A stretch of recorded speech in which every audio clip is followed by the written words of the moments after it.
Alina Svitolina slammed tennis bosses as she claimed Russians were allowed to continue playing as normal. Alina Svitolina has hit out at tennis bosses following several failed meetings with Ukrainian players. The former world number 3 claimed that Russians were getting to compete without any consequences while Ukrainian athletes were dying for our country.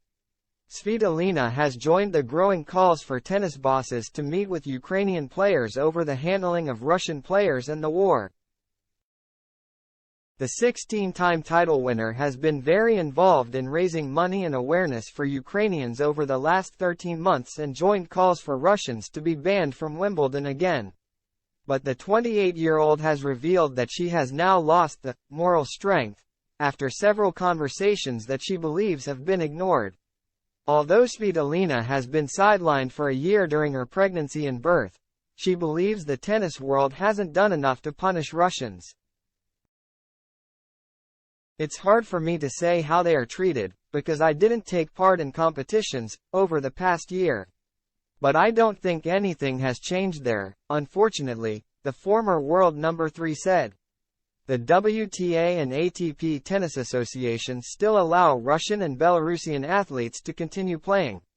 But one of Ukraine's most prolific tennis players is still hoping that things can change, as she pushed for her Russian counterparts to face stricter sanctions. Svitolina continued, "But I hope that we will be able to change this situation. There are already many organizations that are trying to provide all the arguments in our favor."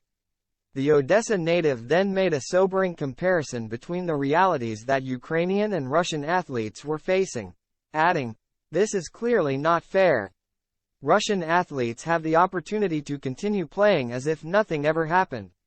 And our athletes are dying for our country." And Svitolina gave an insight into her previous meetings with tennis chiefs and other sporting bodies, claiming that they refused to face the truth. She explained, "Their most common argument is that sports belong outside of politics.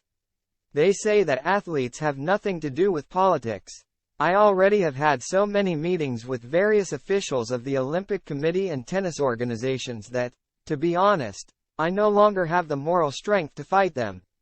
After all, they just don't want to open their eyes and face the truth."